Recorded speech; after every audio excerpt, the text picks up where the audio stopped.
Yeah. Good morning, everyone, and welcome to the eighth. That's right, Dr. Bing, right? The eighth Yes. of our Action Research, Action Learning online lecture series. This is hosted by the La Salle Institute for Development and Educational Research of BAGCED DLSU, or the Brother Andrew Gonzalez College of Education of De La Salle University, Manila. Today, we are very fortunate enough to have with us the Vice Dean or the Assistant Dean of the Research and Advanced Studies at BAGCED DLSU. This is the first action research on ELT. So thank you very much to our speaker for accepting our invite. You know how well this lecture works if you have been attending our online lecture series. We encourage everyone to type in your questions as the lecture goes on so that at the end of the lecture, we will be reading your questions, or we can ask you to switch on your video and ask the questions yourselves if the time allows. Also, at the end of the lecture, I'll be posting the link on the chat box, the PDF version of the presentation of Dr. Stasha. Thank you very much, Dr. Stasha, for sharing your resources. And also at the end of the lecture, I'll be posting the link to the evaluation form, which will give you your e-certificate, and it will be in your inbox. I will also be sharing some PDF books on action research at the end of the lecture. So stay until the end of the lecture.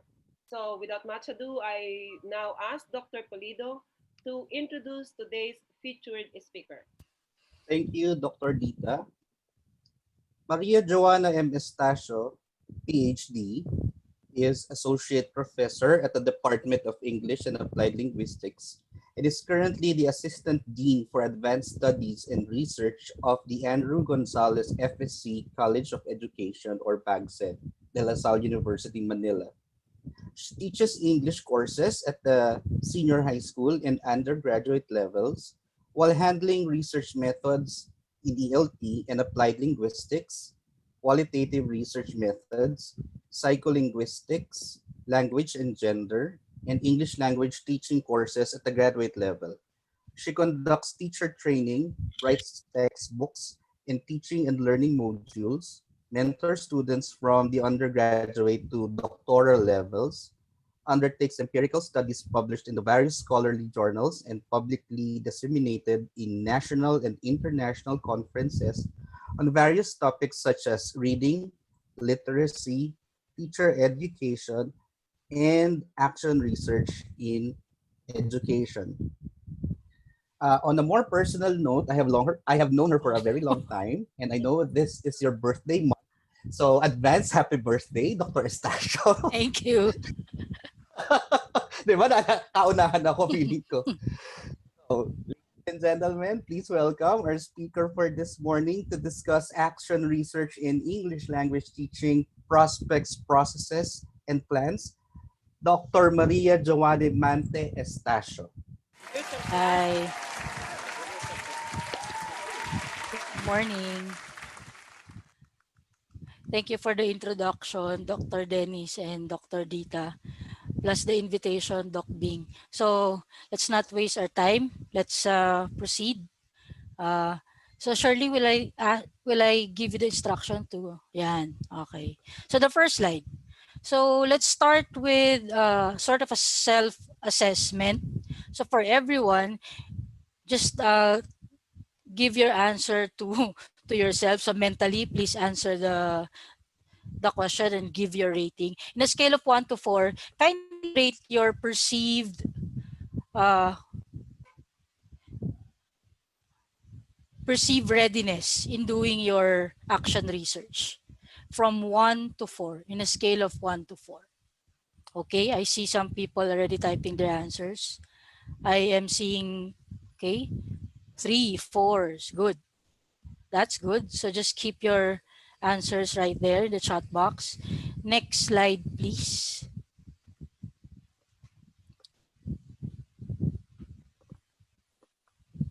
Okay, the next slide. This time in a scale of 1 to 4, kindly rate your perceived knowledge of the concepts essential in doing action research.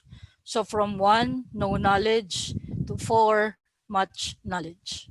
Okay, I can see threes, twos. Okay, very good, very good. Okay, there's one. Okay, next slide, please.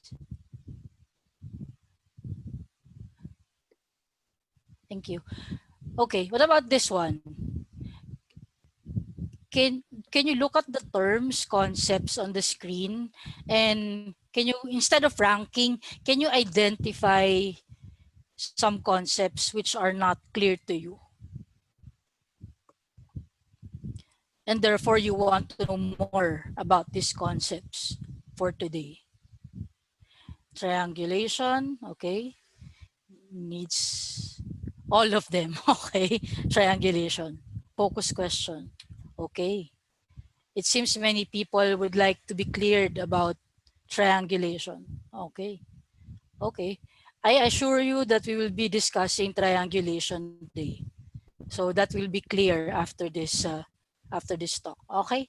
Thank you. Next slide, please. Okay. So those the first few slides attempt to put you in the right perspective. Like in any new undertaking, it's very important for us to know where we are currently, our current standing. So whether you rated yourself with a 1, with a 2, or with a 4, I would like to claim that this 2-hour talk would benefit you. If you rated the questions with a 2 or with a 1, it simply means that you should be open-minded to what you will hear for the next 2 hours, and try to reflect whether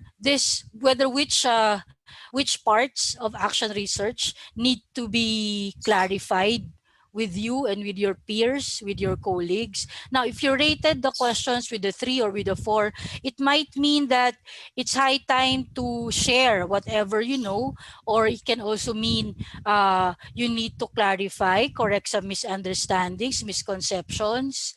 And if you rated yourself with a 4 in all those questions, maybe it's high time to do an actual research, since you are quite familiar with the basic concepts of action research. Now, this slide came from Noonan 1992.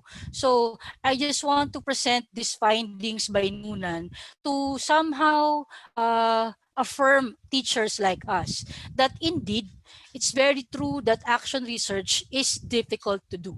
Let us acknowledge that action research is difficult. Although we are almost all of us are required to do action research, it's something difficult to do. Because based on Noonan, 1992, he gave 5 reasons why action research is difficult to do for teachers or among teachers. The first reason he gave is time. So we are teachers, our primary responsibility is to teach. And yet with AR, we are given the task to do research on top of our teaching. So many teachers really do not welcome the idea of doing action research because they lack the time. Second reason given by Noonan is, of course, expertise. We are trained to teach. We have our licenses to teach. But what about expertise in doing research? Not everyone has that expertise, especially when you talk about action research, which is very far from the traditional research that we do. For most of us, it's not even the thesis that we did a few years ago, a few decades back. So this calls for a different expertise. Third reason given by Noonan, action research, to do a decent action research, you need a lot of support from your colleagues, from your students, from your administrators. If you're a public school teacher, you need some help from the government, your family. All these people need to exert and give certain levels of support for you to be able to conduct a good action research. The fourth reason given by Nuna is that action research opens the possibility of having that fear of incompetency label.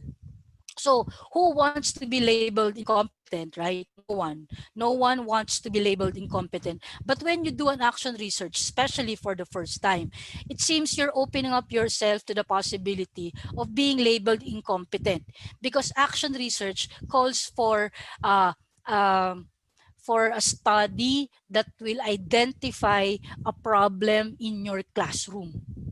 So how many teachers would be honest enough, would be humble enough to report any shortcomings coming from their own classrooms? What if your needs assessment tells you that it's the teaching which causes the problem and not really the learners? How honest will you be to report that in your action research? So that's one reason why Noonan thinks not many teachers are open to action research, doing action research. And the last reason given by Noonan is the fear of presenting. We are teachers. We know how to talk in front of many people. We like talking to people, discussing, sharing what we know. But it's different when we talk about presenting our research findings. So still, we have colleagues, we have fellow teachers who are not confident in presenting the paper or the research. They know they did something good. They know they did an honest task. Yet it's a different fear when you when you present the results to other people. So these are the reasons given by Noonan as to why AR is not really welcomed by many teachers. And I know for some of you, you agree. You agree with some reasons. So for today, I simply identified three objectives. Very simple objectives for the 2-hour talk. First, hopefully by the end of the 2-hour talk, you'll be able to demonstrate clear understanding of the basic concepts involved in AR. And as I discuss AR with you, I hope you can identify action researchable issues in your own ELT classrooms. And finally, I hope you will appreciate the value of applying AR in your own classes. Next slide, please.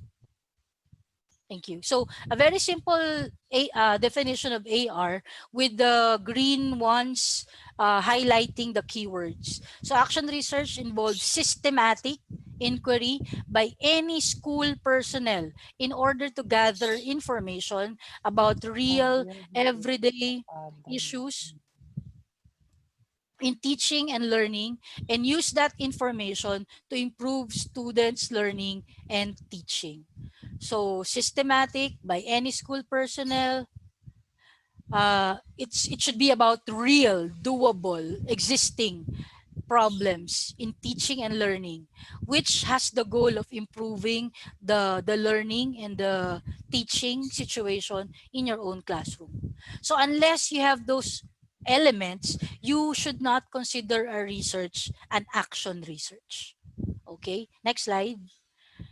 And don't be surprised if you read articles, books about AR, you will also encounter these terms because loosely speaking, they all still refer to action research. So participatory research is also called action research is also called participatory research because more often than not, the researcher, the teacher, is also part of the research. Okay, so you are a participant. You are not just a researcher, but you are also participating. Yeah, David Noonan. Collaborative investigation because ideally AR should be done not by an individual but by at least a small group of people.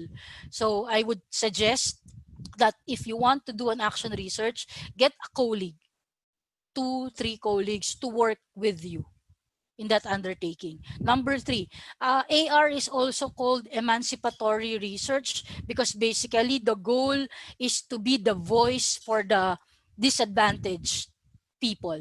So in your case, who are the disadvantaged people? The students, the learners, those who will, those who are receiving your teaching. So in a way, AR is emancipatory research. Of course, since AR wants results, AR wants improvement in the teaching and learning, it's also called action learning. Okay. And finally, AR is also called contextual action research because an AR in a particular classroom may not be compared with an AR in another classroom. Although you have the same topic, same grade level of participants, even the same teacher, but still A classroom has its own context that must be considered in doing an action research. Next slide, please. So why do we have to do an AR? These are the reasons. Number one, because it's an ability to do a systematic study of learning and teaching problem. It's so easy to claim that you have a problem in your classroom, that you have this good technique in teaching your students. But unless you do it systematically, then it's not considered a good method really, or a real problem. So you must get the data to analyze the data properly in an action research context. Number two, an AR is a way to evaluate the effectiveness of your innovative strategies. For those of us who are in the graduate school, I know you have experienced this at least once listening to a lecture. A prof calls a method with a certain name, but reflecting on it, you tell yourself, I've been doing that, but I don't know that the term is called this.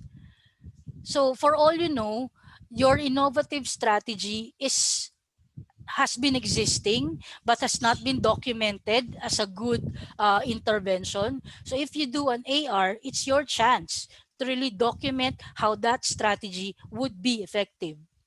Okay, next. Of course, when you do research, you give yourself a professional stance. You look and present yourself more professionally. Doc Data, can we go to, yeah, the last bullet is, of course, doing an AR is also communicating among the stakeholders. When you present your AR, you are communicating with all the stakeholders in the school. Next slide. So, like what I said earlier, ideally, AR should be done collaboratively. Although, there will be references that tell you that you can do an AR alone. But before you decide whether you will do it alone or with some people, please consider the following as your criteria. Number one, please consider the research issue and scale. For example, if you want to target the four macro skills in English language teaching, which is a very big task, you will obviously need some colleagues to work with you. Perhaps you can take care of one macro skill, take care of reading, while your colleagues will take care of listening, writing, speaking. Although ideally, you should not be doing an AR that big. But just to give you an example, it should, to before you decide whether you will do the AR alone or with someone, please consider the nature of the research issue and the scale. For example, if you want to do the AR across all the sections of grade 9 and your school has 10, 15 sections, can you imagine the scale you are targeting in your study? So you really need some people to work with you. Second, it should also depend on the information that you need.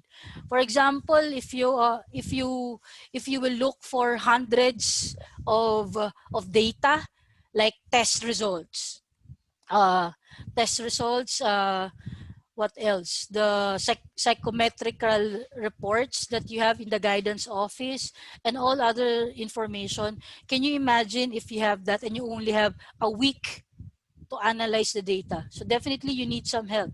Resources needed. AR will always need triangulation. Triangulation means you will use three methods. Okay, one type of triangulation is triangulation through method. So can you imagine, you will interview, you will give test, and you will have focus group discussion. Can you do it on your own?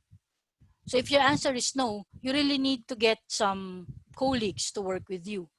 And that's in connection with the fourth bullet, the work involved.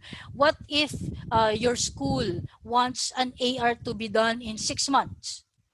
So can you imagine the time, the short time given to you to work on your AR? So given the work involved and the time limitation, the time investment needed, you really have to consider working with a small group.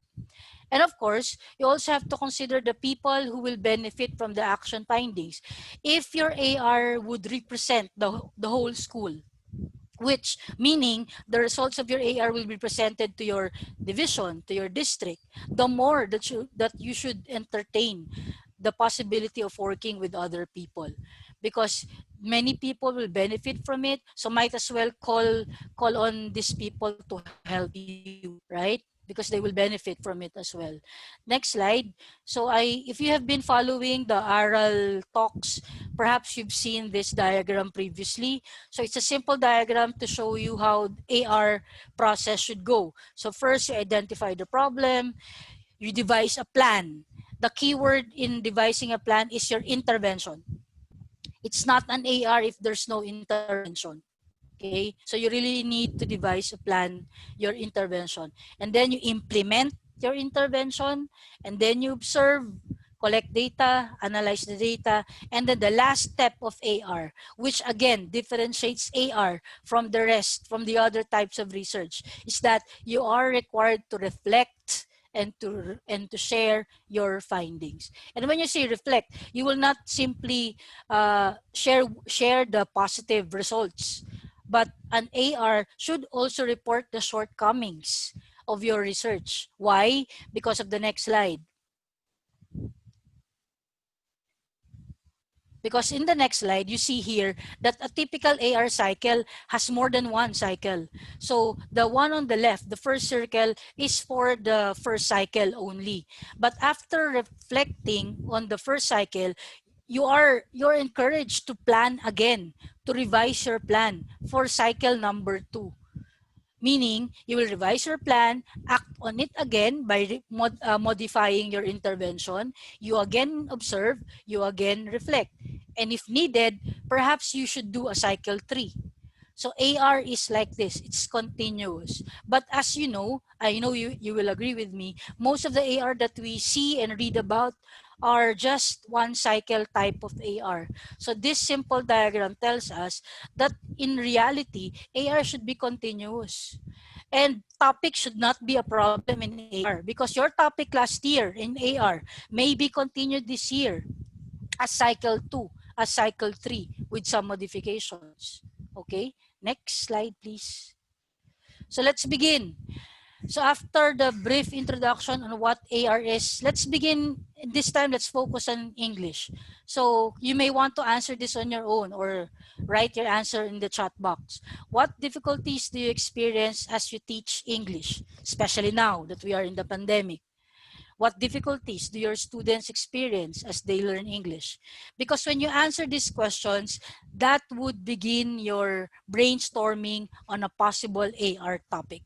So you start from this grand, broad question, and from there you will develop your question and topic. Next slide, please.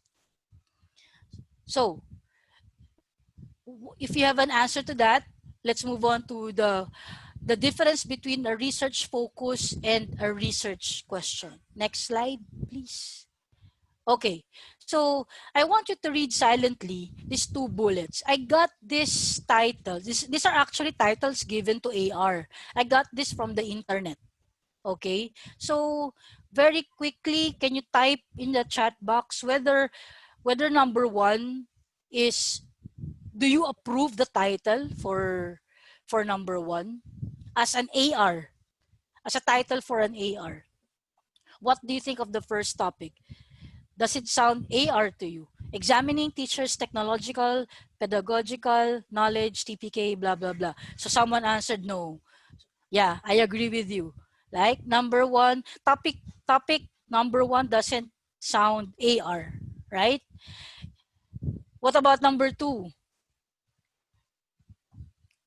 Play-based learning. Play-based learning versus computer-based learning. Aha, people are saying yes.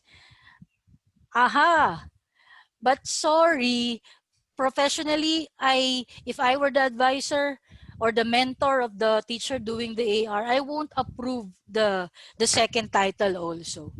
Because when you read the title, it's as if you're given the impression that the research is comparing the 2 methods, play-based learning and computer-based learning, which is not really AR, at least from the title. I haven't read the paper itself. I just got the title, but it doesn't sound AR to me. It sounds experimental to me. It's like, yeah, it's comparing, contrasting the 2 methods. Therefore, that's one misconception I want you guys to remember. AR doesn't need a control group, experimental group. I remember when I presented a similar talk a few years ago, many of the participants think or thought that AR is like that they should be comparing a method with another method, that uh, that's a pre-test, post-test is always necessary, and what else? Experimental group, control group are necessary. No, it's not necessary in action research.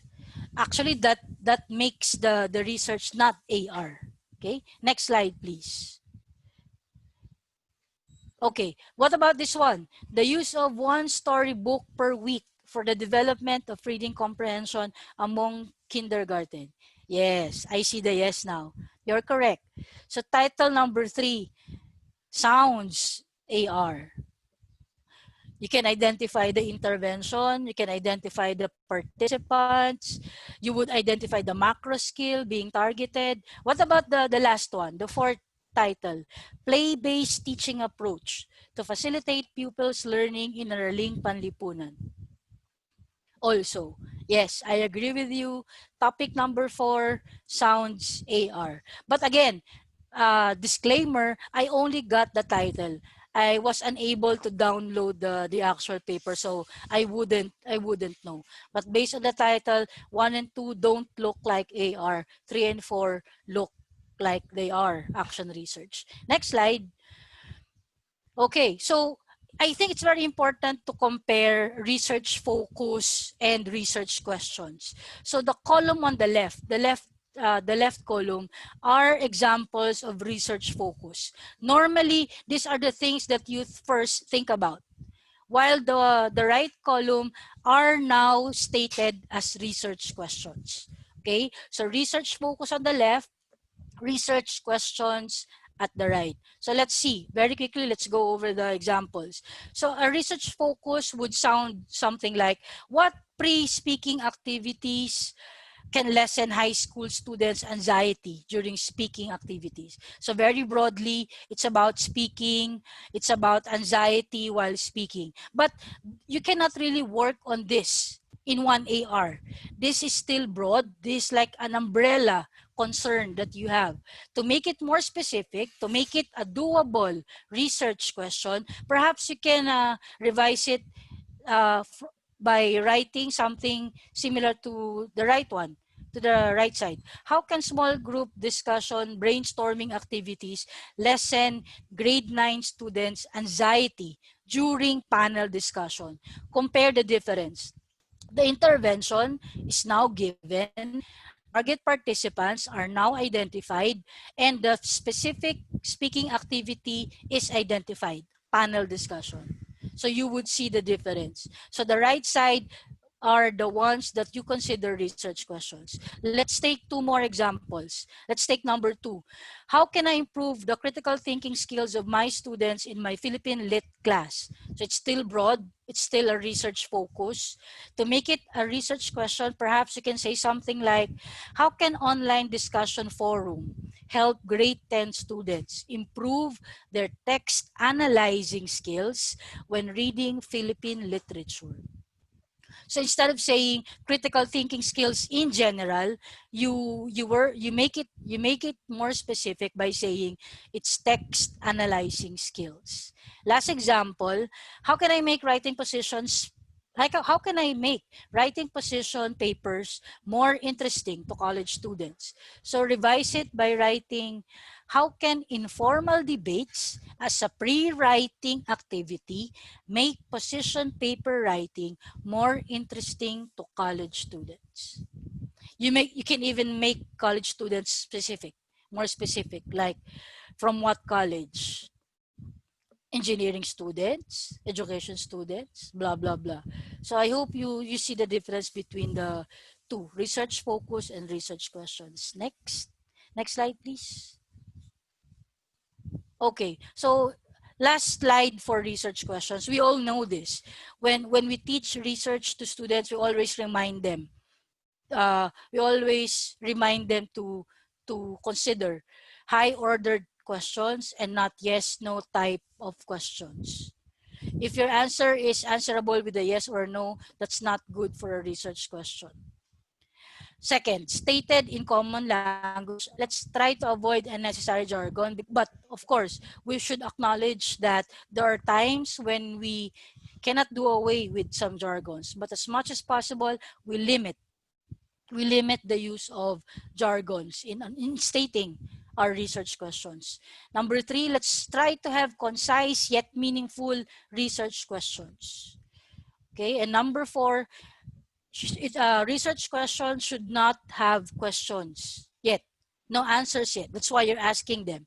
Because if you personally know the answers to your questions, there's no point in asking them. Next slide, please. Okay, research questions do not necessarily produce good research. It's just the first step. But poorly conceived or constructed questions will likely create problems later in your AR. You yourself as the researcher will get confused if you are not able to construct good research questions. So be careful. How many questions would be good for an AR? To be honest, there's no specific number. I have read sample ARs which only have one question. I've read some which have two. But normally, we tell our students in a given paper, in a given research, two or three look manageable. Going beyond three, I think, is quite too much. Okay, next slide, please. Okay, so again, contextualization. Please make sure that when you start planning for your AR, you consider the specific experiences and culture and environment in your classroom. And do not compare your own classroom with other classrooms. Please remember that you're doing the AR for your own for your own students and for yourself as a teacher. It's not for all all grade 10, all grade 9, etc. It's for your particular class. So please have that in mind all the time. Next slide, please. Okay, another thing, when I read sample action research by teachers especially, I've noticed that not all of them do a needs analysis at the start, which I think is very important. Because we are familiar with needs assessment, but now I'm telling you, needs assessment is a requirement in action research because it documents the problem.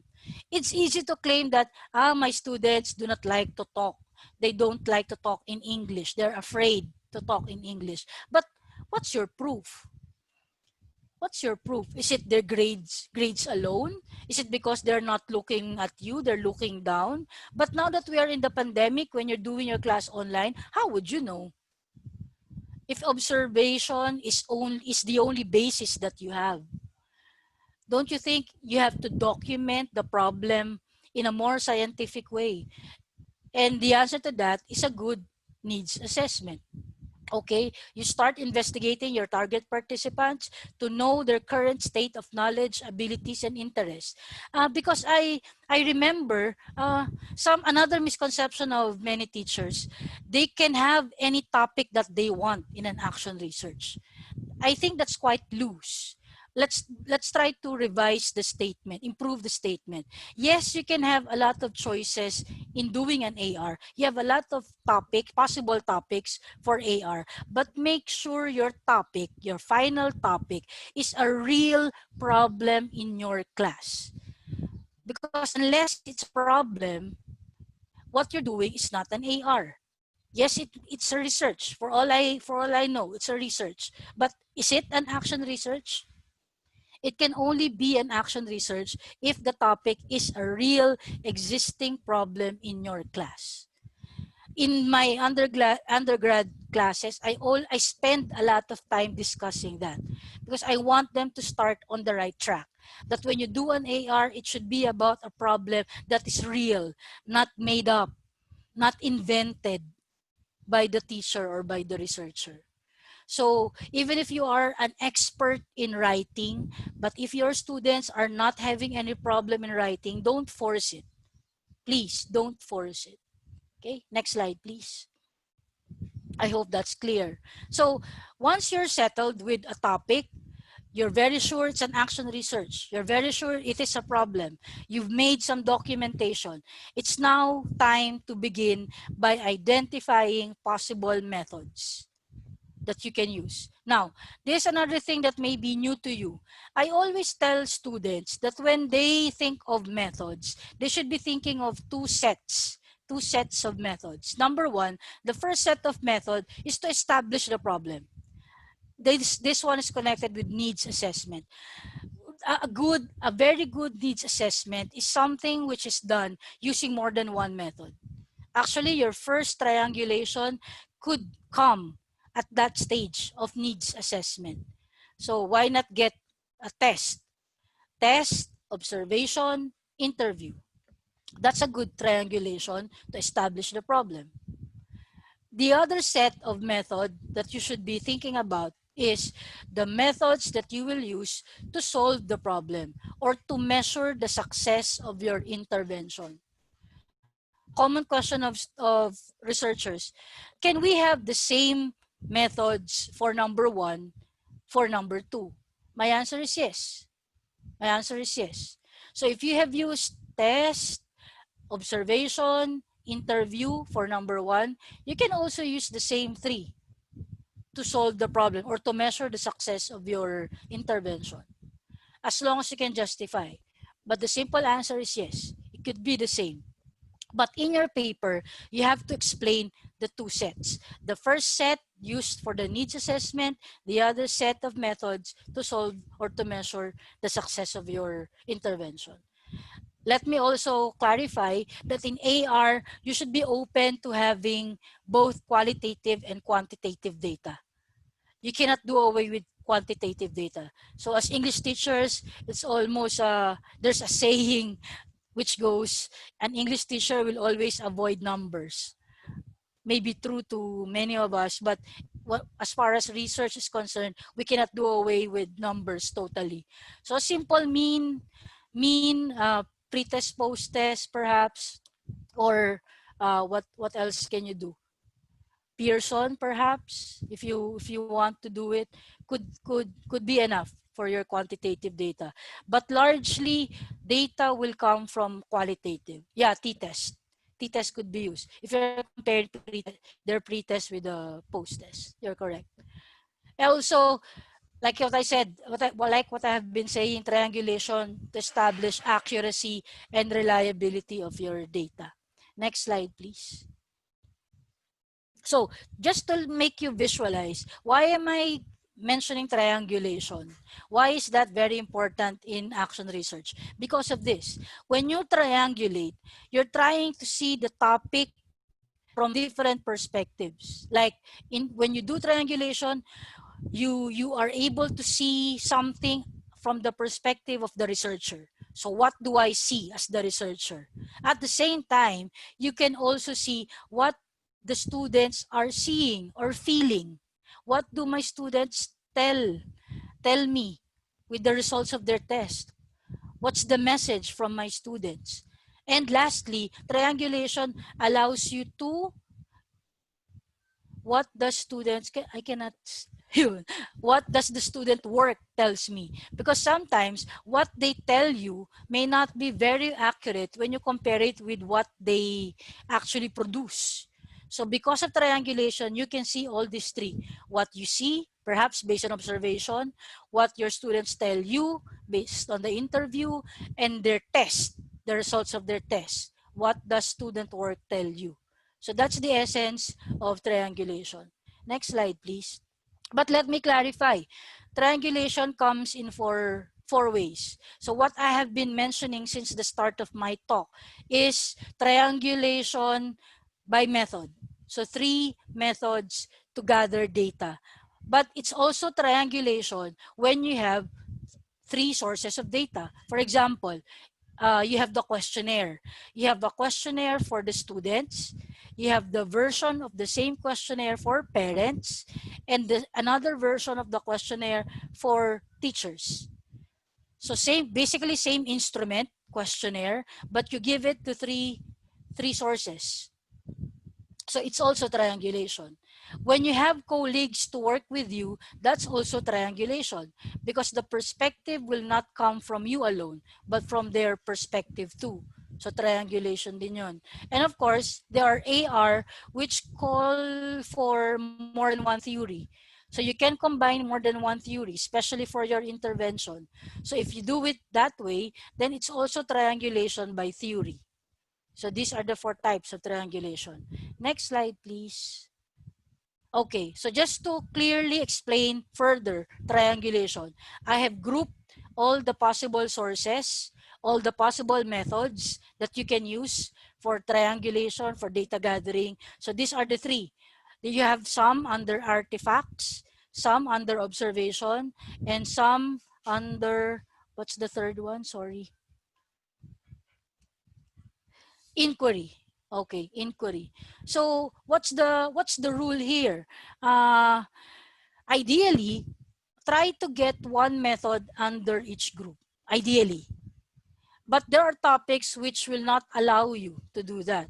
So you have no choice but to get perhaps two under artifacts and just one under observation or one under inquiry. But the point is, now that you see the methods grouped together, clustered together, ideal scenario is get one under each type or group, okay, to really make your triangulation highly accurate.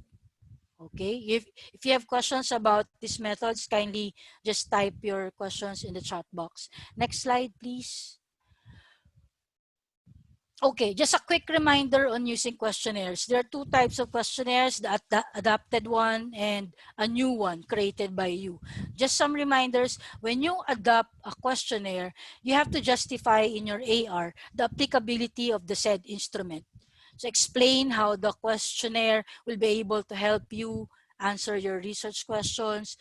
Explain, justify whether the language of the instrument is within the level of your participants, and is the interpretation, will the interpretation be easy if you will use the said instrument. You have to report the validation of the instrument if available, and sometimes you have to consider also reporting the date of the instrument. If the instrument is quite dated already, you may want to look for newer ones unless there's nothing on the area that you're working on.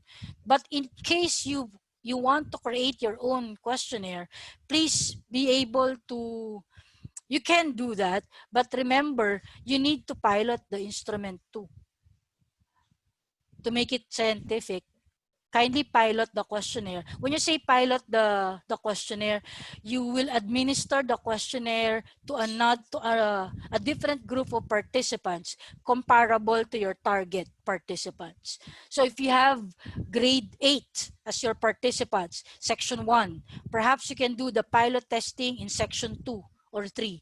And when you say pilot testing, it's more than administering the questionnaire. When you say pilot testing the instrument, you need to ask the students, the participants, whether they find the language okay, if there are items which are not clear, etc., etc., and then you make the necessary changes or modifications. So it's more than administering the questionnaire itself, but you need to get more information from the participants. Next slide, please. Okay, so you have the topic, you have the method. What about the sample, the participants? So please be careful in choosing your participants, because you don't want any biases to go against your paper. They say that we cannot remove biases 100%, but we should limit it. For example, why would you choose the honors class for your AR? Do you really think the problem exists in their class? Or are you just anticipating that because they are the honors class, your intervention would work with them. So be honest, be truthful in choosing your participants. Be careful also. Normally, if you will do the AR inside your classroom, you have to consider, you take them as a whole, as a class. But in case you want to consider certain variables like age, gender, course, aptitude, then be careful in choosing the participants. Make sure that your variable has a corresponding number of participants in your selection. Okay, I can clarify that further if it's not clear to you later. Just type your questions uh, about your participants. So once you're done with your participants, you've identified your target participants, intervention. This is your contribution. Again, it's not an AR without the intervention. Okay? So be able to answer the questions first. What is your proposed solution? Why are you proposing it? And how do you implement it? Based on my experience as a practicum supervisor, always our problem is the time, lack of time. Sometimes the school will only give us 2 weeks for the AR. Can you imagine data gathering for 2 weeks only? And within that 2 weeks, we're not given the 10 days for the intervention. Sometimes my mentees are just given 3 to 4 sessions. So together with me, my mentees have to make some adjustments with the intervention. And we report those limitations. But in your case, because you are the teachers at the same time, you can actually have the time. Your time is more flexible.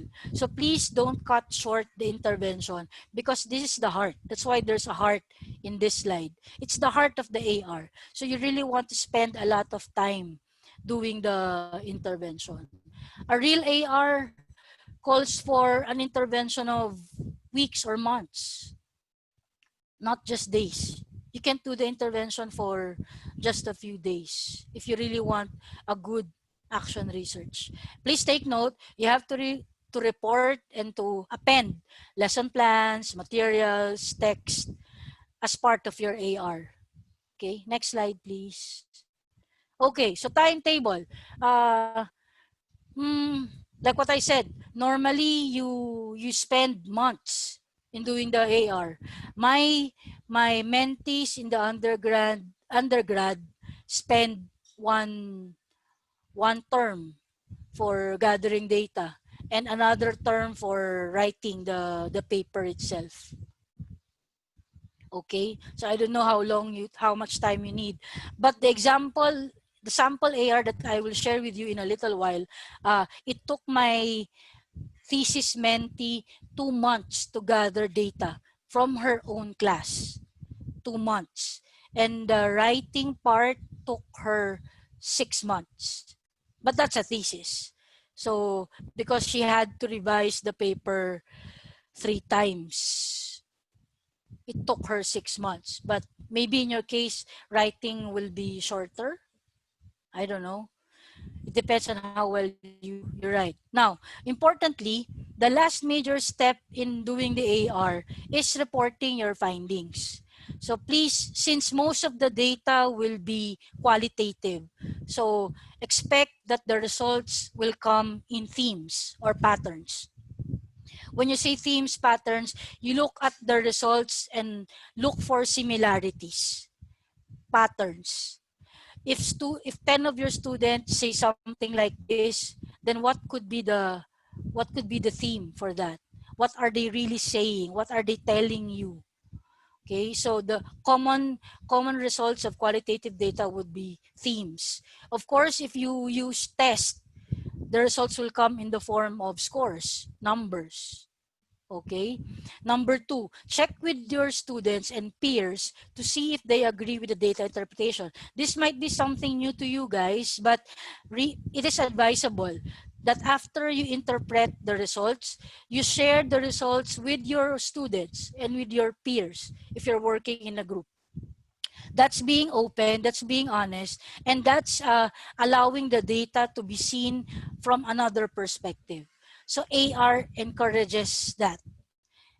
And actually, students, because they are the participants, they actually deserve to see the findings. They actually deserve to see the findings. So might as well share it with them, because they are the sources of your data. They are the ones you're talking about in your AR. So why withhold information?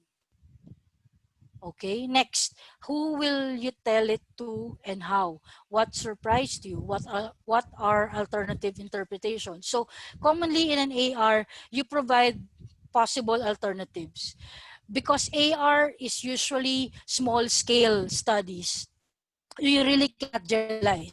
Unlike in typical research where you can make conclusive results, conclusive findings, so to speak, in an AR you are not required to really make generalized statements, because remember, you're only reporting the findings from your class, from the context of your class. So be careful in reporting your results, because this may not be generalized as true to all classes, to all students. You may want to report something that surprised you. And of course, your administrator should also know about the results of your study. Next slide, please. Okay, I said earlier that reflection is very important. Although in the diagram earlier, you see the reflection at the end. I have read a couple of references about AR asking the researchers to do the reflection after each stage. So for example, after the needs analysis, reflect. After choosing your participants, after doing the intervention, reflect. After analyzing the results, reflect. So if you do that, that makes your paper really action research. And but what do you really mean by reflection? Reflection is how do you connect now the results or the situation with your own teaching and your own personal identity as the teacher. So what do these things tell you now? Reflect on it. The more honest you are with your reflections, the better. Okay, so don't be honest, reflect the shortcomings, the mistakes, etc. Remember, that's why you have phase 2, cycle 3, because it's the time to make the changes, the corrections, after you reflect. Next slide, please. Okay, so part of your reflection is answering these questions. Did your plan achieve the results? Do you need to modify the plan to make another change and study the change again? So this should be part of your reflection. Next slide, please. Now, remember, action research should not be judged by the criteria of positivist science, okay?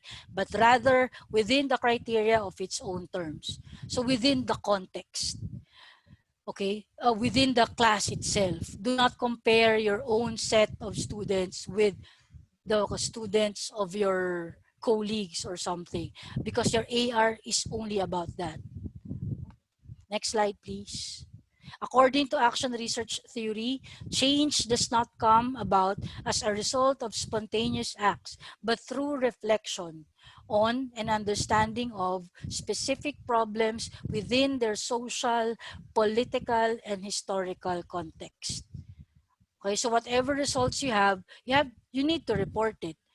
You don't have to compare it. You don't need to compare your students with your previous students. Don't write something like, last year, this method has worked for me through the years, but this year it did not work for me. You don't need to report that. Can you please report that now as it happens, because you did not do an AR last year. So why are you comparing your students? Next slide, please. Okay, so here now, we now go to the specific AR example that I would like to share with you. So this one is the thesis of my MA student who graduated last February. So this is her MA thesis. The title of her thesis is Enhancing Reading Comprehension Through Culturally Relevant Text and Literature Circles and Action Research. So from the title itself, you could already identify the topic, the intervention of the researcher, which makes it really an action research. She had three questions, research questions. Number one, how does the use of culturally relevant text impact the reading comprehension scores of grade 10 students? So she wanted to know whether this particular type of text would result in good comprehension scores of the students or not. Second question, she wanted to identify the characteristics of the text which make it culturally relevant for the participants. By the way, when you say culturally relevant, you find connection with the text because you see yourself in the characters, in the events of the stories. You can connect yourself. You see the relevance, the connection between you, the characters, and the events in the story. So simply put, that's what you mean by culturally relevant text. And finally, she wanted to know how the students responded to the literature circles. I know since we are English teachers, we're quite familiar with literature circles. You group the students and they talk about the material, the text among themselves. And they have a role, right? Each one takes a role in the literature circle. Next slide, please. So, what was the needs analysis and the material? So, my student noticed that when they in their school they only read the classics. Unfortunately, they only give the classics among the students. So one time she wanted to teach a different story, and she wanted first to she wanted to know how the students would react to the new story entitled The Scholarship Jacket and compare it with the previously read story, which is The Cask of Amontillado. So, and the result, obviously, she was able to document that based on the rubric, based on interviews, and based on the interviews, rubric, and observation, the students enjoyed reading the scholarship jacket more than the cask of Amontillado. So she had this assumption that maybe if I will give more of this type of stories, my students would enjoy reading more in my class. May I also mention that in their class, they follow the modular approach. So the students are not really given a chance to discuss among themselves. The teacher is only there to tell them the correct answers to the text, to the test, to the guide questions, to the exams. But even with the teacher, they hardly discuss the material because it's modular. The students are at their own pace. So my student, my mentee, thought of changing the classroom scenario for a bit and have literature circle together with the new materials for the students. So she chose 5 stories, the same level of difficulty based on the closed test, same level of difficulty if you compare it with scholarship jacket. So she got 5 stories, and she used closed test to make sure that the 5 texts are of the same level of difficulty and to make sure that the stories are within the independent reading level of the students. The stories need to be at the independent level because the students read the stories alone, individually in the class. But after reading, they would form literature circles and discuss the story. Okay, next slide. I hope I was able to give you the scenario so you can visualize. So what triangulation did she prepare? She prepared triangulation based on data. So she prepared reading comprehension test, 10 multiple choice items, tapping the literal and inferential levels of the students.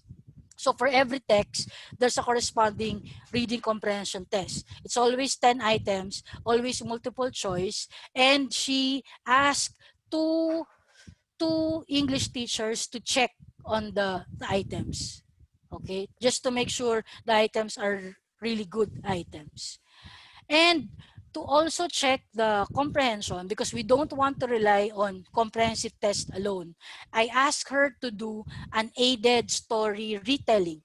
So after reading the story, before they go to the literature circle, individually, my mentee, my student, asked her students to retell the story without the copy of the text with them. So just from the way they understood the story, they had to retell the story.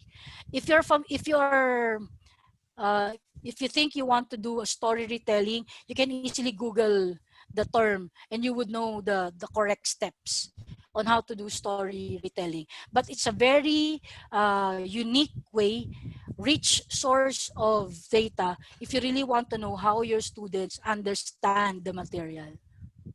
Okay, so those are the two ways to gather the reading comprehension data. Also, she prepared a culturally relevant rubric, an existing one. So adapted siya. So every time the students read a story, she also gave the rubric that the students answered or rated. Also, while the students are in the literature circle, she jot down notes. So field notes, so to speak. My student, my mentee, jot down notes. Now, you may be asking this, how could she do this alone? It's because she only had 10 students. She's very lucky that in her school, it's a small school in Quezon province. At that time, she only had 10 students. So she had three literature circles, so three groupings every time. So it was quite manageable for her to jot down notes. At the same time, the literature circle sessions and the story retelling sessions are videotaped. So that's another tip that I can give you. If you want to do the AR alone, but there's so many things you want to do, you need help from your gadgets, like videotape, to record everything. If you don't want another human being to be there as you gather data. Okay? And last, I also asked her to give journal entries to the students after one text. And in the journal, they talked about the relevance of the story to them. How relevant is the story to you? That was the prompt. And this the data, the notes, the retelling, all of this were analyzed qualitatively by the researcher. Okay, so you can imagine why it took her 2 months to gather and 6 months to write with only 10 students, remember. So what are the results in general? Her AR resulted to this. As far as the multiple choice tests are concerned, satisfactory results. So on the average, the class got 85%. However, there's no significant positive correlation between the multiple choice test scores and the rubric scores. So no significant relationship. However, she noted the increase in the MC scores as she went along. So on the average, so it was 85, but she saw the gradual development also of the scores. And also, she reported that the retelling became better as she went along. Students were more at ease in retelling the story compared with the first instances of retelling. She also reported, by the way, that in the retelling, the problem was the students did not say much about the solution part of the story, the resolution part. Isn't it when we teach story, we have this plot diagram. So we have the exposition, rising action, climax, resolution, and so on. The researcher noted that in as far as the retelling is concerned, the students did not say much about the resolution part. The 5 texts were reported to be culturally relevant. And in the journals, the participants were able to cite interesting reasons why they find the stories relevant. So all of these were reported per method. And after reporting the results per method, my student tried to synthesize everything so that she could present the results as a whole to answer the question, does literature circle and culturally relevant text help the reading comprehension of the students improve? Okay. So in general, that was the results. Next slide, please. I think this is my last slide already. So in addition to what I have said, I think I've shared a good number of points already. But these are my own personal suggestions. This one did not come from any source. But I guess, especially, I'm calling for the people in the public school, the teachers in the public school. I think your schools must assign mentors for teachers like you. It's so difficult to engage in action research without someone guiding you. So remember my slide earlier about Nunan 1992. So to avoid those problems, it's really important that teachers who want to do action research are given mentors who can really guide them along the way. I don't know. Maybe the mentors could be a teacher who is more senior, who has done AR before, or you can outsource your mentors. I really don't know. Because I think attending talks like this, paid or free, will never be enough. I don't know. Just my personal opinion. It's not enough. We can only do so much as your speakers and trainers.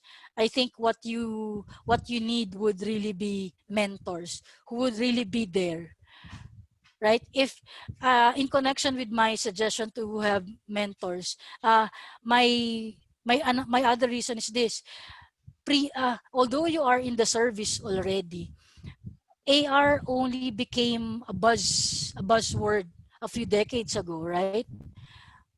Maybe what, 2 decades ago at the earliest. But even before that, we were not talking about AR. So how would we do on AR when your last research experience was your thesis, right?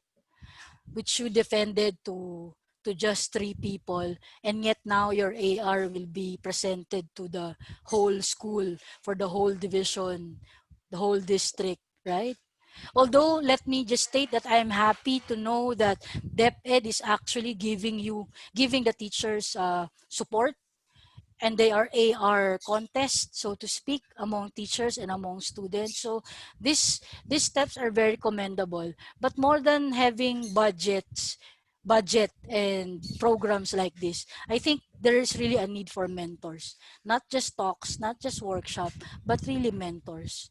Second, I hope schools and teachers will not target big scale ambitious AR studies.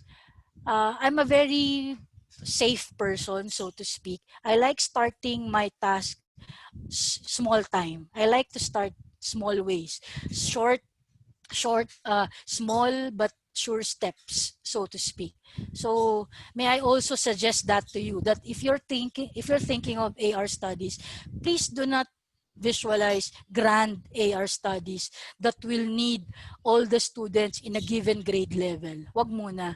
I suggest that you start with a class or two, and if you know the process already, you're quite familiar with the process, then it's time to expand. But for beginners, small scale. There's nothing wrong with small scale collaborative AR.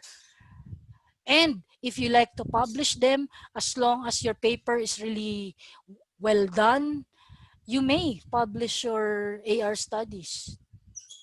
Okay? And last point, I also suggest that you don't have to think of an AR topic every year. Although you will always have problems, we will never run out of topics, problems as teachers. But as far as AR is concerned, you can always have the same topic. Remember cycle 2, cycle 3. You can always modify. There's nothing wrong with modifying your topic. if you keep on seeing the problem. That's the only requirement. For example, speaking anxiety. Speaking anxiety will always be there. The level will just vary, but the problem will always be there. So why change topic? Why change the topic after 1 year if you are still experiencing the problem, right? I think that's the last slide. Am I right, Doc Dita? Yeah, that's the thank you slide. So, Okay, okay. so that's it. Ah, Give muna Dr. Stasio virtual clap. Ito daw yung virtual clap eh. Doon yung mga naka-video on. Woo! Thank you very much, Dr. Stasio. That was really excellent. Ang dami kong natutunan and the rest of the participants would agree with me. Ang daming insights nating nakuha. We have 287 participants and all of them are saying in the chat box how brilliant the lecture is, that they got a lot of insights. Thank you very much, Dr. Stasio. If you salamat din.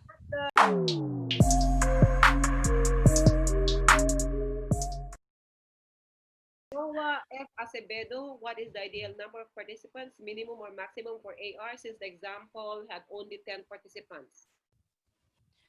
Usually you use a class as your participants, but it's also, if you think the problem is experienced by only a group of your students, that can also be good enough. For example, you have 50 students, but only half are exhibiting the problem. Then in your AR, the half or 25 would be your participants. So AR is not very strict about the number of participants, unlike the other methods. So it would depend on your topic and the context of your class. There's a question, how writing, how would you document writing daw? Document the problem. So say grammar lapses, past tense. Yes, okay. If you want to answer that one, Joe, sige, you can. Pero paakyat ako and then I will go back later. Okay. So for Simon, I think that's the question of Simon. So a sample of their paragraphs, of their essays, is one way to document the problem. But I think you have to further analyze whether what verbs are they do they find problematic, what verbs cause their past tense grammar lapses, to make your AR more specific. And you may also consider, a part of needs assessment is this: do they always exhibit the grammar lapses regardless of the writing output, or is it also dependent on the output? Maybe, what if there's nothing wrong when they write in narrative paragraphs, but problems start to happen when you ask them to write, for example, argumentative. So part of your needs analysis is to look into that before you claim that they have a problem in writing as a whole. So I hope I gave you some ideas, Simon. Okay, sige. Shirley, From Maribeth Romano, what is the standard or recommended number of days for intervention phase? again, there's none. Depends on your plan. Like what I've shared earlier, the one from my students, she spent 2 months for that.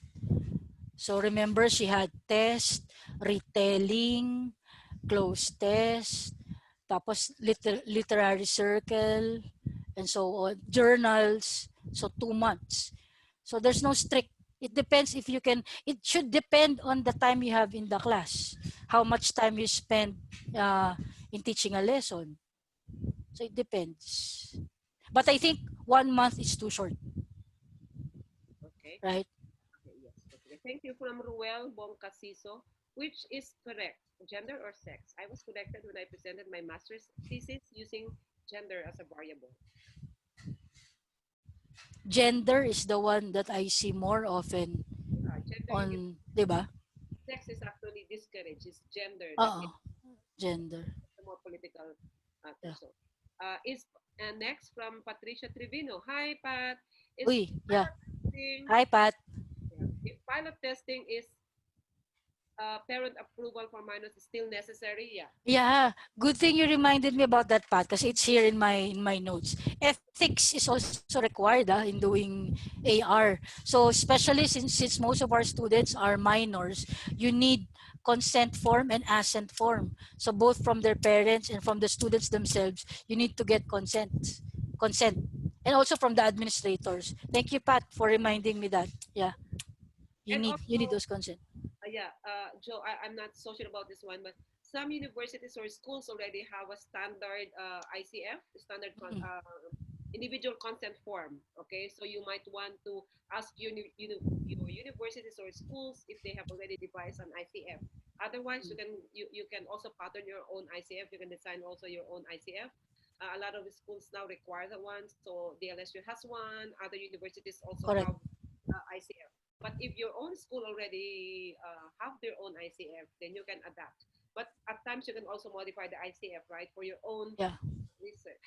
My only the usual question that I receive about consent, yung teachers always ask, do we need to tell them everything that we will do?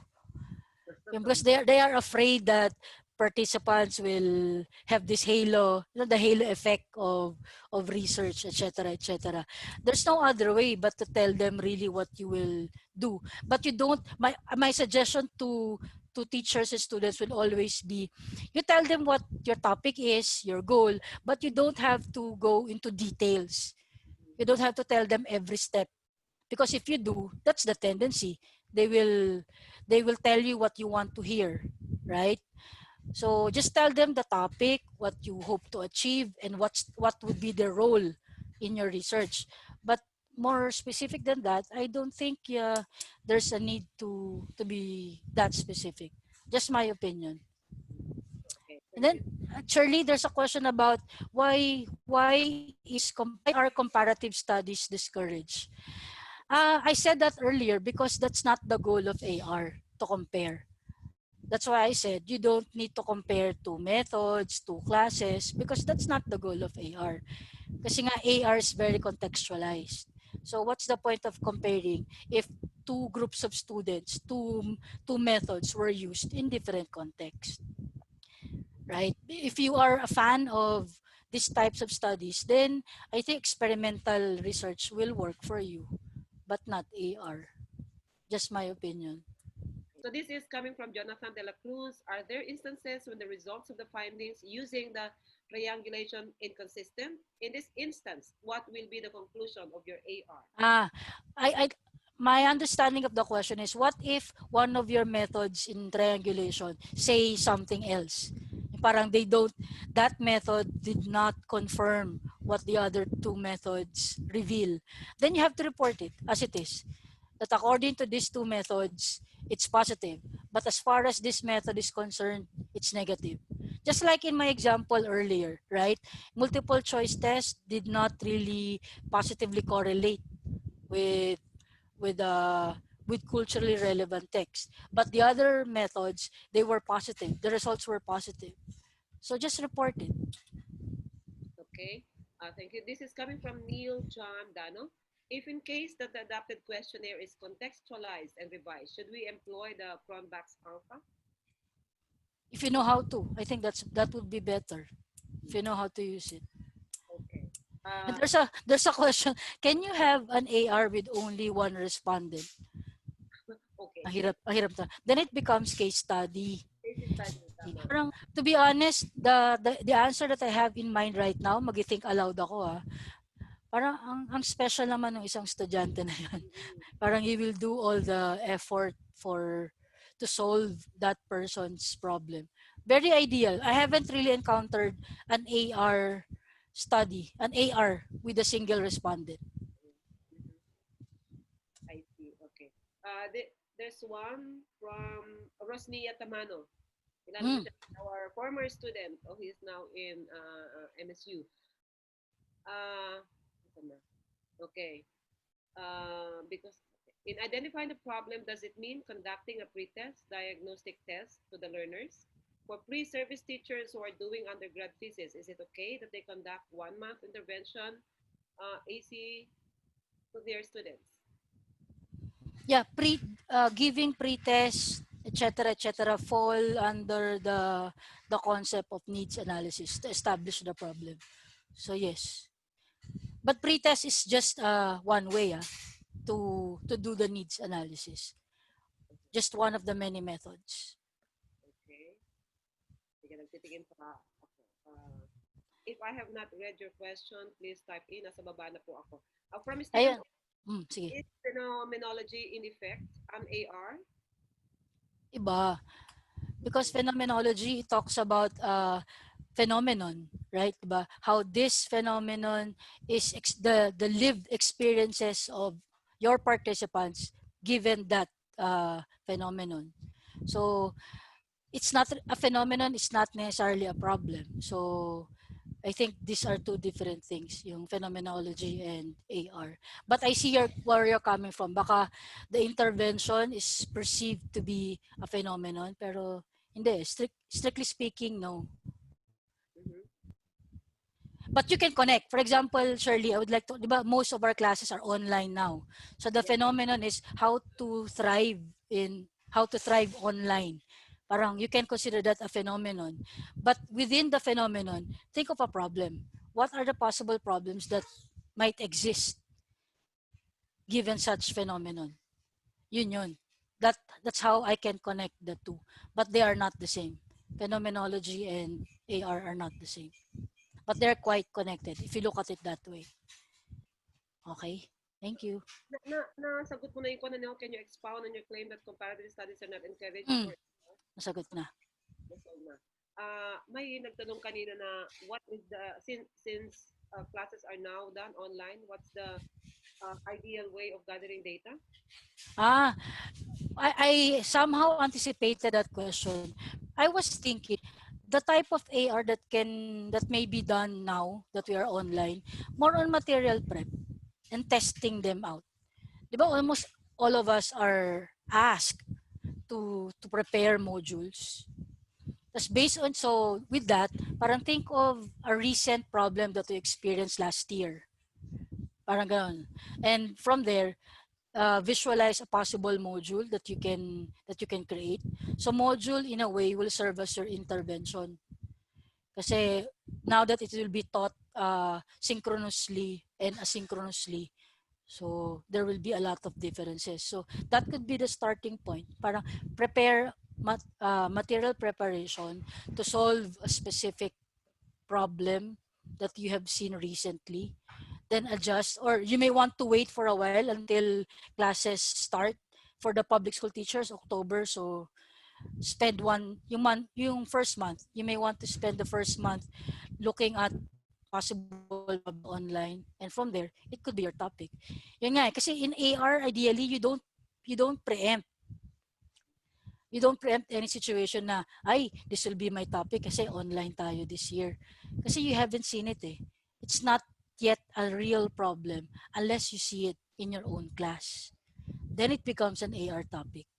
So what we are discussing right now are just possibilities. But I'm not saying that you can do it now, as in now. You still have to wait whether the problem will exist in your class once you start your classes online.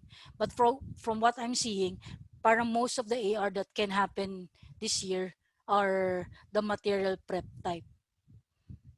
The effectiveness of modular approach, yung the difference of synchronous and asynchronous in teaching a particular topic, etc., etc. Parang ganon. There's one question here. I hope Dr. Bing Prudente is still with us. Is action research acceptable in PhD dissertations? Because in other departments in our college, okay, just like SED, okay na sa kanila yung PhD as an action research. Although in our department, in DL, I don't know, hindi ko alam kung meron na ba tayong PhD on AR. Kindly expound on that, Joe. Wala pa, no? But we have a lot of masters using action research. But there's a plan by Doc Bing, diba, to have a PhD in action research where they can have students from the different departments. Yeah, but in other departments, okay, in science. Sa kanila meron, said. Yung last two speakers natin are the products of PhD, si Dr. Erabo, saka si Dr. Kahimat. Okay, PhD, ang PhD nila ay action research. The Mm. previous speakers that we have also featured here in our online lecture series. But in deal, we still don't have. Okay? Kahit yung master Si thesis. Harold Taguba, I hope I was able to answer your question. There's a question about AR and naturalistic research. It depends, Ma'am Melissa, on how you define naturalistic research. If it means a natural setting that you will not be modifying or giving any extraneous activities, then it might be. But the point is, in AR, you're also expected to give intervention. So I'm not so sure how I will answer the question in a straightforward manner. So it depends on how naturalistic research would be defined. But just remember, in an AR, we are required to give intervention. So if you say naturalistic research is you will not be doing anything artificial and you will just observe your participants naturally, then there might be a difference. Okay. Joe, this is coming from Chanilo Saldon. Regular na siya sa ating mga online lecture series. Hi, Chanilo. Did I hear it right that AR does not need pre-test and post-test? In that case, how can we quantify improvements of the students' performance prior and after the intervention? I don't want to to say that specifically pre-test and post-test are necessary. What I said earlier was there's a need to document the problem para needs assessment because you need to prove that there is really that problem existing in your class. And one way of doing that is to give a pre-test and later on post-test and see the difference. But I'm not explicitly stating na you don't need pre-test, post-test, nor am I saying that you need to conduct pre-test and post-test because these are just one of the many ways to establish the problem.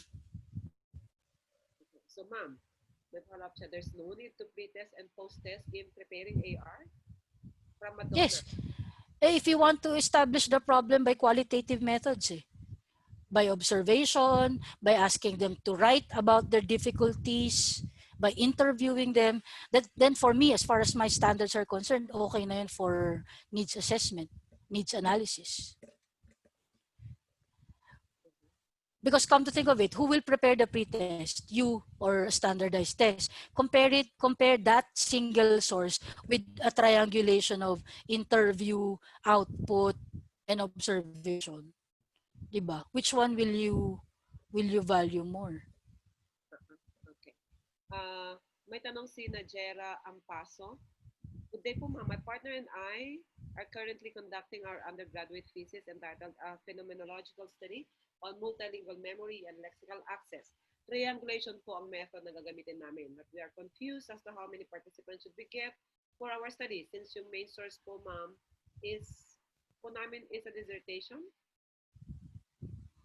Parang, even the title doesn't sound AR Diba? Earlier, we started with looking at sample titles. The point na phenomenology yung nasa title niya, then, I don't know. But I don't want to, baka naman they have an advisor. So, just follow your advisor. Masyadong ganito. I see. May tanong din si Maribeth Romano Tolentino. Is this also considered as an AR title? T-Hot. Teacher Hotline. T-Hot. A strategy to back up parental involvement on modular program. Looks AR. Looks promising. Strategy to back up parental involvement on modular program. Possible. Okay. Usually kasi na nakikita ko mga titles ng ARs is the title of the intervention itself. They usually give labels to it or some initialisms for easy retention. Okay. So parang itong TCAT. May I ask what research design is or are appropriate for an AR if utilizing comparative and experimental design can't be classified as AR? Parang Ano uli yung tanong niya? May I ask po what research design or designs are appropriate for an AR if utilizing comparative and experimental design can be classified as AR? Ah, please remember that AR is a research approach too.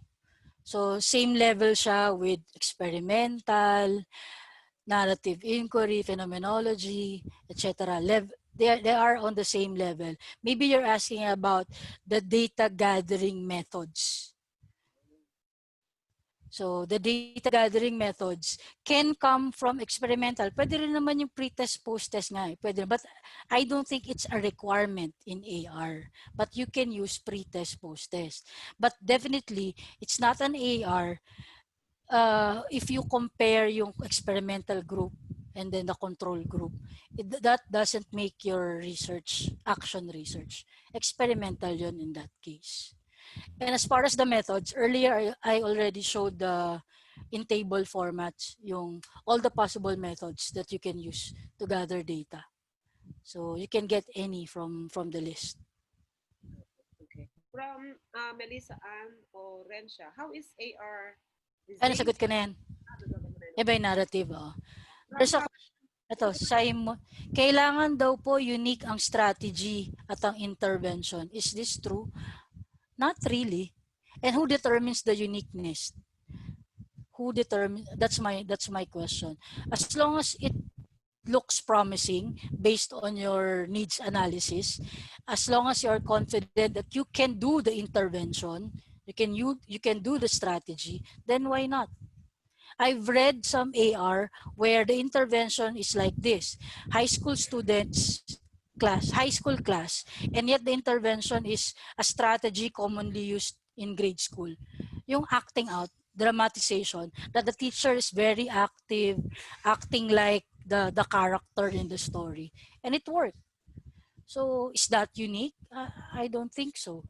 Pero it's unique in a way that normally you don't see high school teachers acting out to teach a story. So, but per se, it's not a requirement to have unique strategy and intervention. Sorry, Dr. Bing, okay? Hindi kita nakita sa kuan. Dr. Bing might have some inputs as well. Okay, I have already unmuted you, Dr. Bing. Would you like to contribute to the discussion? The the answers of Dr. Joanna is more than enough. Maybe there's a confusion with research design and research approach. Yes. Oo nga, ma'am. Okay. So it's a distinction between research design and research approach. And even in research design, there are gray areas. I agree that AR may fall under naturalistic, but I agree also with Dr. Estacio that AR requires an action, kaya nga action research. So action is usually, for us teachers, intervention. And there's always problems of practice. So these are problems of practice as explained by Dr. Estacio. The answers are clear, I think. So I don't need to butt in. Anyway, ma'am, Doc Bing, tsaka yung, di ba some teachers there, they always do it by the book. Yung they're very conscious about terminologies. Na, yes, na in AR, we're not that very strict with the you can establish your own definition. Exactly. In AR. Kasi you create a new system of understanding about the problem of practice that you have found. And just remember that AR seeks to improve the professional, yes, the researcher himself or herself. So the effects that you see on the learners are just manifestations of your attempts to improve your practice of teaching. So yun. As regards pre-test and post-test, I agree with you also. It's not a must because when you use pre-test and post-test, you just look at terminal points, the starting point and the terminal point. And when we look at problems of practice, we're more interested in the learning process. Yes. So how did it change? That's why when you presented the study of your student, it's understandable rather, that the multiple choice tests did not correlate with the other measures. uh, because in the multiple choice, you focus on the concepts per se. But when you did when the researcher did the other tasks, expected from the students, they were more qualitative. So therefore, you cannot really find the direct comparison. As a researcher, all you have to do is just provide a plausible explanation for your results. So it's very important that you report everything. As there's another point I would like to raise in the use of action research as a dissertation. At the Science Education Department here at De La Salle University, we have considered action research as an alternative design for our dissertation because we have started or initiated the use of action research to improve problems of practice in teaching science and mathematics because of the need, because we have found that the current situation, the previous situation a decade ago up to now, is that there's a need really to improve the quality of teaching science and mathematics in the country. And so we have stumbled upon action research as an alternative to the usual research designs. But in our PhD program, it cannot just be done in one cycle. So it has to Yes. be iterative. So mostly our dissertations undergo at least 3 cycles, as you have seen in previous presenters. Also, together with Deal, more so, we encourage our students to use action research, especially if they're talking about how to improve instruction in science and mathematics. Okay. Okay. Thank you, Dr. Ding. May question from Arlene May Kelazon. Ewan ko kung nasagot mo na to, Jo. Are reflections required as a part of AR? You mentioned before that in every part, like after interviews and such, you can include them. What if a person is an undergrad? Will the reflection still be valid even if it was still based on observation? Reflection should not be based on observation only. Parang reflection calls for a higher thinking, 'di ba? Kasi when you summarize, when you observe, these are explicit yan eh. Nakita mo. But reflection goes beyond that. And it doesn't matter whether the one reflecting is an undergrad or a professional like us. And yes, I'd like to repeat that according to my sources, reflection should be done at several stages in the AR, not just at the end. Okay. Ang daming mga questions, Jo, dito about potential titles. Yung mga titles nila, ano eh. Wala akong Kasi masabi. sinabi mo mentoring eh, ginawa ka na nilang mentor. Pero ano, Instant mentor. pero the sample titles do not follow the suggestion earlier to have less jargons, simple, straightforward. Parang ang bibigat ng title ng iba eh. Imaginative reflective narration. Nababasa mo yun, sige, basahin mo yung mga titles. Then you comment. Ang nakakatakot kasi nito, Jo, pagka, we say something and then approve na pa Exactly. Oo. Yung kanilang Oo nga. writer, ha? Ayaw namin ng intriga, baka mamaya. Baka sabihin, according to Dr. Mante, dito patay.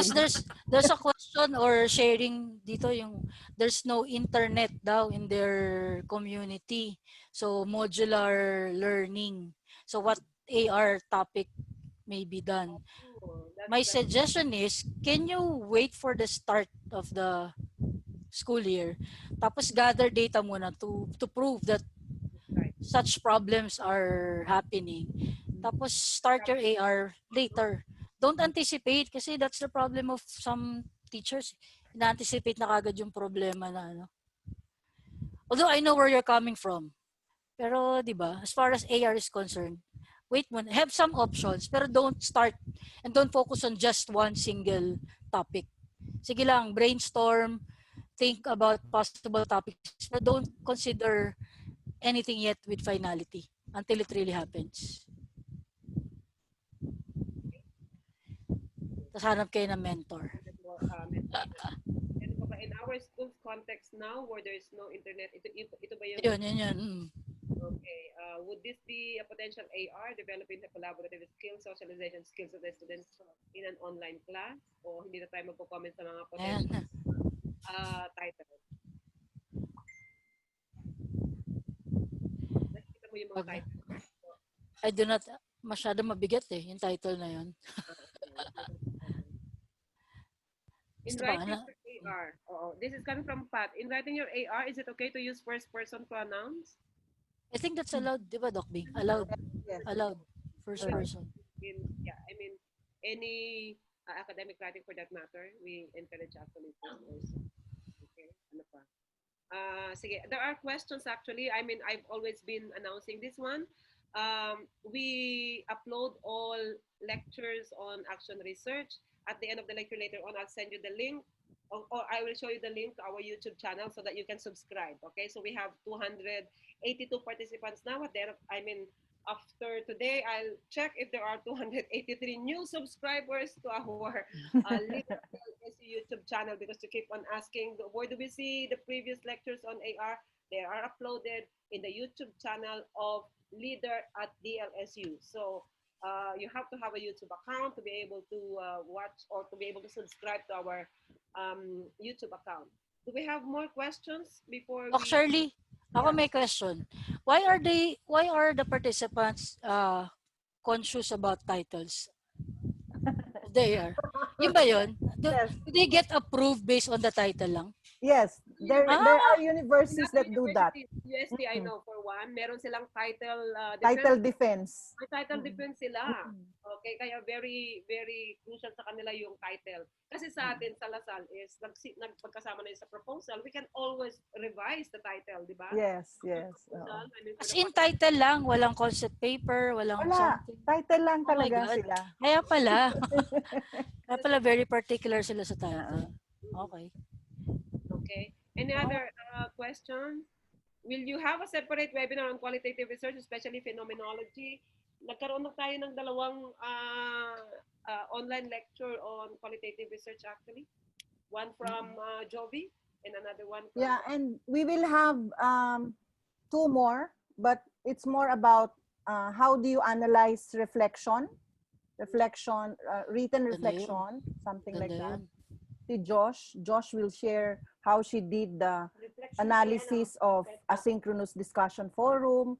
Pat will also have her talk on reflection, how to develop reflection prompts, how do you analyze. We can also ask some people from DIL to talk about maybe en vivo or other verbal data analysis software that you usually do for lexical analysis. Diba? Pwede ba yun? Doc Shirley, who is the expert in DIL? In Vivo. So, meron ba na sa atin gumagamit? Isa-isa. Sila, sila RV? Oh, okay. But as an action research? Hindi ko alam. Yeah, yun lang natin, hindi alam. Yeah. Pero anyway, I will try to look also for some people. But definitely the two action research lectures following Dr. Mante Estacio. Kasi kilala ko kasi si Joanna as Mante. Dalaga pa siya. Anyway, si Dr. Joanna will be more on qualitative data analysis, not on quantitative data. Because that's the essence of their action research, looking at qualitative data in terms of changes in students' attitude, perspectives. So we hope you can attend in our succeeding seminars as well. We have a very good audience today. Participants, 279. Thank you very much for being here. Okay. I mean, if you Tiglo ko internet ko. Blockbuster si Dr. Estacio. Our online lecture, we have what we call charm. So you have to spread the charm. Yes. Community. You have to be a charmer. Charmer. Action research. On Mondays. So from 10 to 12 on Mondays, we feature various talks on action research. And this is our 8th. And we have more talks, okay, scheduled every Monday, 10 to 12. Okay, so I'll be posting later on the link. And thank you. But at this point, muna, I'd like to, award this certificate of appreciation. May I request Dr.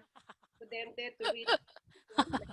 May certificate pa. It is with distinct pride, no, as your former teacher, to award this certificate of appreciation. So in behalf of De La Salle University, Brother Andrew Gonzalez, FSC College of Education, La Salle Institute for Development and Educational Research, and the Action Research, Action Learning present this certificate of appreciation to Maria Joanna M. Estacio, PhD, for conducting the DLSU BAGCED Leader ARAL online lecture series entitled Action Research in English Language Teaching, Prospects, Processes, and Plans, held on September 14, 2020 at 10 a.m. to 12 noon via Zoom.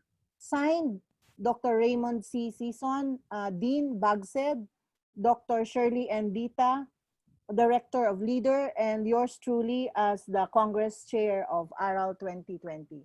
Thank you very much. Thank you. Thank you. Okay, thank you very much, Dr. Thank Stasha. you. So please help us spread charm.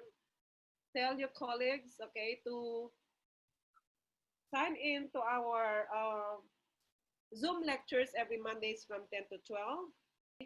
Thank you again, Dr. Mante, Dr. Bing, Dr. Pulido, and to everyone who attended. I hope to see you again next Monday for our next online lecture on action research. So please spread the charm, community habit of action research on Mondays. Thank you.